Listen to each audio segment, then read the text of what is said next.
அஸ்ஸலாமு அலைக்கும் வரஹ்மத்துல்லாஹி வபரகாத்துஹு. நோம்புடைய சட்டங்களை பார்த்து வருகிறோம். அதில் இப்பொழுது நாம் பார்க்க இருப்பது நோம்பாளிக்கு மக்ரூஹான விஷயங்கள் என்னென்ன. இந்த மக்ரூஹ் அப்படின்னா கரிஹனா வெறுக்கத்தக்கது அப்படின்னு அர்த்தம். மக்ரூஹ்னா வெறுக்கத்தக்கப்பட்டது அப்படிங்கிற பொருள். அதே மாதிரி நோம்பாளிக்கு வெறுக்கப்படாத மக்ரூஹ் அல்லாத, நம்மெல்லாம் நடைமுறையில் இதெல்லாம் தப்பு, நோம்பாளி செய்யக்கூடாதுன்னு நினச்சிட்டு இருப்போம். ஆனால் அது மக்ரூஹ் வெறுக்கத்தக்கது அல்ல, அது செய்கிறது ஹலால் தான் அப்படின்னு சில லிஸ்ட் இருக்குது. இந்த ரெண்டையும் தான் நம்ம இன்று பார்க்க போகிறோம். முதலாவதாக மக்ரூ, ஒரு நோம்பாளிக்கு வெறுக்கத்தக்க செயல் என்னென்ன அப்படின்னா, முதலாவதாக அவர் உடல் பலவீனத்தை ஏற்படுத்தக்கூடிய எந்த ஒரு செயலும் செய்யக்கூடாது. நம்ம முஸ்தஹபை பற்றி போன வீடியோவில் பேசும்போது சொன்னோம். அவருக்கு உடல் பலவீனத்தை சில செயல்கள் ஏற்படுத்தும் என்றால் அதனை அவர் டோட்டலாக தவிர்க்கணும். அதனை செய்வது மக்ரூ. உடல் பலவீனத்தை எது ஏற்படுத்தும் அப்படிங்கிறது ஒவ்வொருத்தருடைய உடல் ஒவ்வொருத்தருடைய சூழலை பொறுத்து மாறும். அப்போ தனக்கு ஒரு செயல்கள் செஞ்சோம்னா உடல் பலவீனம் ஏற்படும் என்று தெரியுமேனால் அதனை நோன்பு வைத்திருக்கக்கூடியவர் செய்யக்கூடாது. இப்போ உதாரணத்துக்கு ஒருத்தர் நோன்பு வச்சிருக்கிறார், ஒரு பிளே கிரவுண்டில் போய் ஃபுட்பால் விளையாடலாம் அல்லது ஒரு வாலிபால் விளையாடலாம் அப்படின்னு நினைக்கிறார். நினச்சி போய் விளையாண்டாருன்னா அவருக்கு எதுவுமே ஆகாது, ஒன்றும் அசதி ஏற்படாது, செய்யாது. அப்படின்னா பிரச்சனை இல்லை. அவருக்கு அசதி ஏற்படும், இதுக்கு முன்னாடி அனுபவம் நடந்திருக்கு அப்படின்னா அவர் அதனை செய்வது மக்ரூ. இப்போ இன்னொருத்தர் இருக்கிறார், ஒருத்தர் ஒரு யாராவது சொந்த பந்த வீட்டில் உட்காந்து பேசுகிறார், ஒரு மணி நேரம் 2 மணி நேரம் வேறு ஏதாவது கதைகள் பேசுகிறார். பேசினா அவர் வந்தவொன்னே அந்த பேச்சை இதில் அசதி ஏற்படுகிறது, உடல் பலவீனமாகிறது. அது அவர் தான் முடிவு பண்ணணும். இதுக்கு முன்னாடி அனுபவப்பட்டிருக்குன்னா அவர் அதை செய்வதும் மக்ரூ.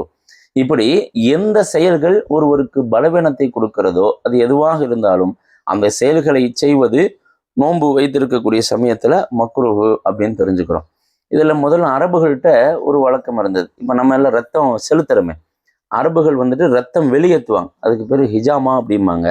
இன்னைக்கு நவீன மருத்துவத்தில் அதெல்லாம் நிறையா செய்கிறா, ஹிஜாமா ட்ரீட்மெண்ட் எல்லாம் பண்ணுறாங்க. அவங்களுக்கு என்னென்னா அந்த பேரிச்சம்பழம் ஒட்டகக்கறி எல்லாம் அதிகமாக சாப்பிட்டா அதிகமாக ரத்தம் வந்துடும்.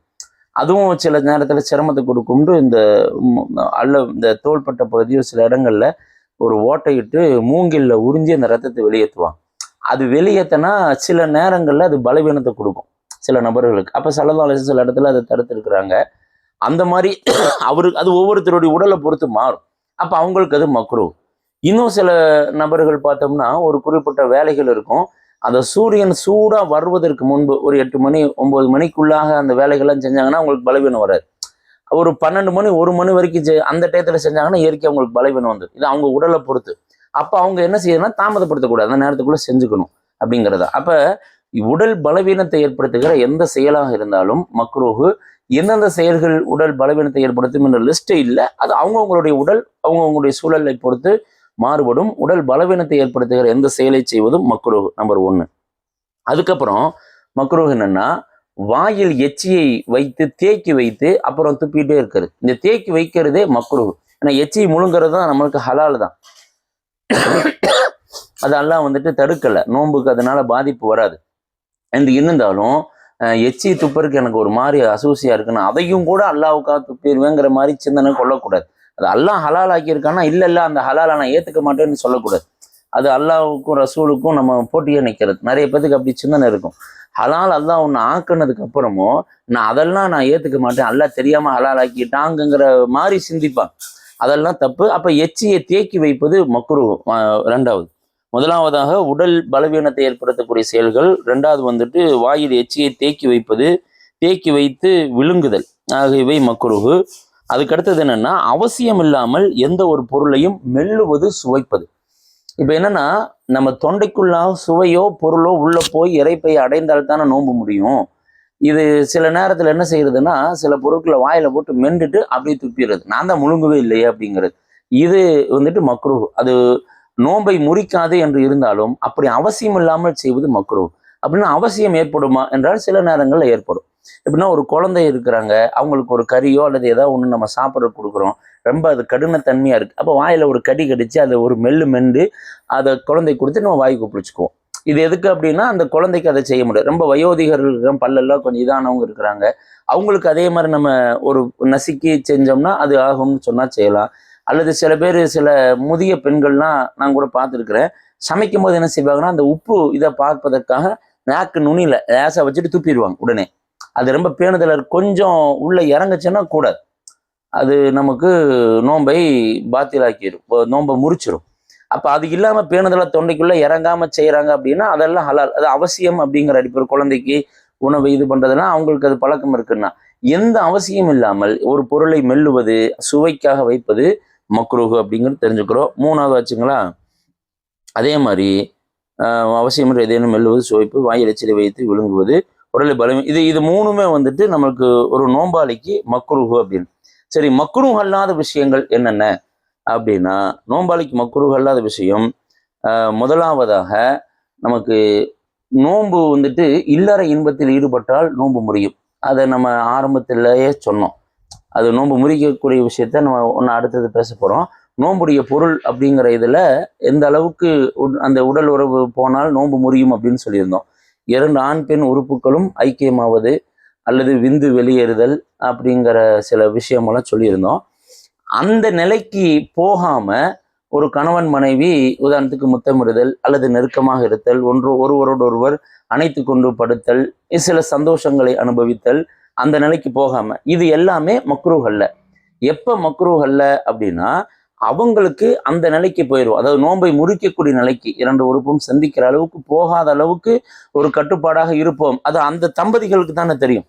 இதுக்கு முன்பு அவங்க வந்துட்டு போனால் சரியான நேரத்தில் சுய கட்டுப்பாடாக இருந்துக்குவாங்க அப்படின்னு இருந்தால் அவங்க முத்தமிடுவது இதெல்லாம் செய்வது மக்ரூஹ் அல்ல, அது ஹலால் தான் அப்படிங்கிறது. இது எதுக்குன்னா, நிறைய பேர் என்ன செய்வாங்கன்னா, நோன்பு 1ஆம் பிறந்ததுலேருந்து துறவரம் மாதிரியே இருப்பாங்க.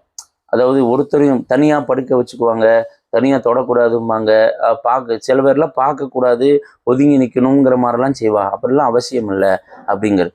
சில பேர் தனியாக படுக்க போட்டால் தான், படுக்க ஒன்றா போட்டாங்கன்னா அந்த நோன்பை முறிக்கிற அளவுக்கு ஒரு போயிடுவாங்க, சுய கட்டுப்பாடு இருக்காதுன்னா அவங்க படுக்கிறது தப்பு இல்லை.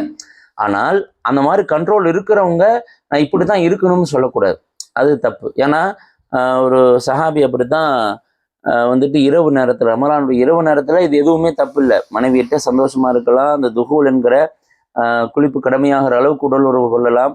என்றாலும் அந்த சஹாபி என்ன பண்ணிட்டாங்கன்னா, ரமலானுடைய இரவு நேரத்தில் தன்னுடைய மனைவியோட சேர்ந்து குளிப்பு கடமை ஆகிட்டு அந்த அளவுக்கு உடல் உறவு நடந்துட்டு அழுதுட்டு வர்றாங்க. இன்னும் யாரும் சொல்ல, நான் இப்போ இப்படி பாவம் பண்ணிட்டேன், இப்படி பண்ணிட்டேன், என்னுடைய ரமலான் மாதத்தில் இப்படி செஞ்சுட்டேன்னா தான் அதில் ஆயத்த இருக்குண்ணா.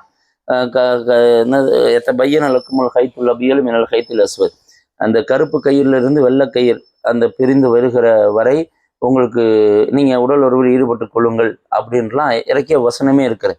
அப்போ அது ஹலால் தான், அதை நம்ம ஹராமாக கணிக்கக்கூடாது அப்படிங்கிறது முதலாவது மக்ரூஹ் அல்ல. அதாவது கணவன் மனைவி வந்துட்டு நோன்பை முறிக்கிற அளவுக்கு உடலுறவு போகாது என்ற நம்பிக்கை உள்ளவர்கள், சுய கட்டுப்பாடு உள்ளவர்கள் முத்தம் போன்ற சந்தோஷங்களில் ஈடுபடுவது மக்ரூஹ் அல்ல, நம்பர் 1.